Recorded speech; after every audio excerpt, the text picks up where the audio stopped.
नमस्कार। Food and मस्ती आज आपके लिए लेकर आया है महाभारत। यह महाभारत तमिल भाषा में नाटक के रूप में प्रस्तुत किया गया था। तमिलनाडु में पोंगल बहुत अच्छे से सेलिब्रेट करते हैं, बहुत धूमधाम से सेलिब्रेट करते हैं। इसी अवसर पर हमारे घर के पास एक गार्डन था, शिवन गार्डन। वहाँ हम घूमने गए थे तो वहाँ बिल्कुल मेले जैसा माहौल था, बहुत ही अच्छा माहौल था। तो वहाँ हमने देखा कि स्टेज पे महाभारत का मंचन हो रहा है और वहाँ पर मेला होने के कारण जो खाने के स्टॉल्स भी लगे हुए थे, लोग बहुत अच्छे से एंजॉय कर रहे थे। आप देख सकते हैं छोला भटूरा बन रहा था, बहुत ही देखने में यम्मी और टेस्टी लग रहा था। हमने भी ये छोला भटूरा ट्राई किया। डोसा बन रहा था, वो हमने ट्राई किया, बहुत टेस्टी थे सारी चीज़ें। तो आशा करती हूँ ये वीडियो आपको अच्छा लगेगा, आप इस वीडियो को बिल्कुल एंजॉय करेंगे। और जो महाभारत का जो इन कलाकारों ने जो मंचन किया है, जो बहुत अच्छे से अपना जो किरदार है वो निभाया है, मुझे तो बहुत पसंद आया। इन लोगों ने बहुत मेहनत की है। तो आशा करती हूँ आप इसको देखेंगे और उसको लाइक करेंगे। धन्यवाद। ஏற்பாடு செய்திருக்கோம். உணவுலாம் வேணுன்றவங்க இதை பயன்படுத்திக்கலாம். நன்றி.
நம்ம ஊர் திருவிழா உலக மக்கள் மகிழ்ந்து கலாச்சாரத்தை ஒருங்கிணைக்கும் வகையிலே தமிழக முதல்வரின் ஆணைக்கிணங்க கலை பண்பாட்டுத்துறையின் சார்பாக நம்ம ஊர் திருவிழா எங்க இருக்கிறாங்க வந்திருக்கும் இந்த சிங்கார அதிகம் வந்திருக்கிறது.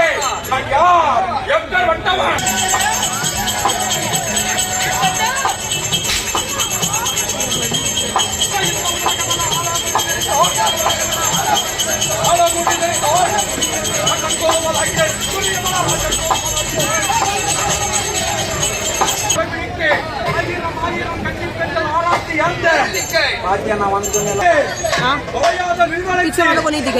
பாஞ்சாலியை அர்ஜுனனாகப்பட்டவன் திருமணம் செய்து கொண்டு போய்விட்டான்.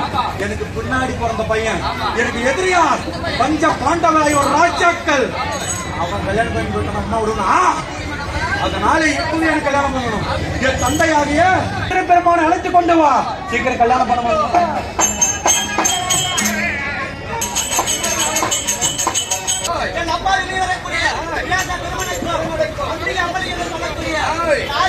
அப்படி இருந்தாலும் இந்த நாளையிலே உங்களை எதற்காக வரவழைத்தேன்? அந்த திருமணம் செய்யவே ஒரு மாணவதாகவே.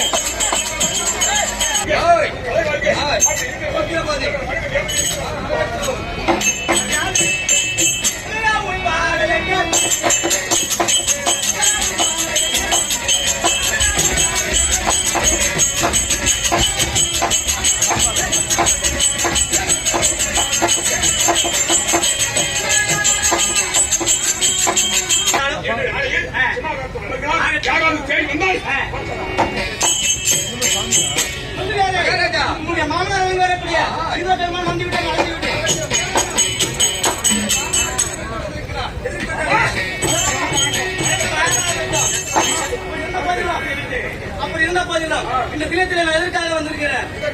இப்போது என்னுடைய மகனாக இருக்கக்கூடிய துரியோதனனை உனது தந்தை சுதந்திர வைக்கும் திருமணம் செய்து வைக்க வேண்டும். அதனால உங்க நாட்டை தேடி வந்திருக்கிறேன். உலகை 56 நாட்டில் பேரரசராக இருக்கக்கூடிய உனது மகன் துரியோதன மகாராஜனுக்கு எனது தங்கை சுமந்திரி திருமணம் செய்து கொடுக்க எனக்கு சம்பந்தம். சம்பந்தமா? அப்படி ஆகட்டும். சென்று வரட்டுமா? ஆகட்டும். அண்ணா பலரவ சக்கரவர்த்தியும் எங்களுடைய அந்நிய விளைந்து வரக்கூடிய ரேவதி அம்மையார் இருவரும் அழைத்திருக்கிறாங்க. ஓடி ஓடி போய் பார்க்கணும். ஆகட்டும்.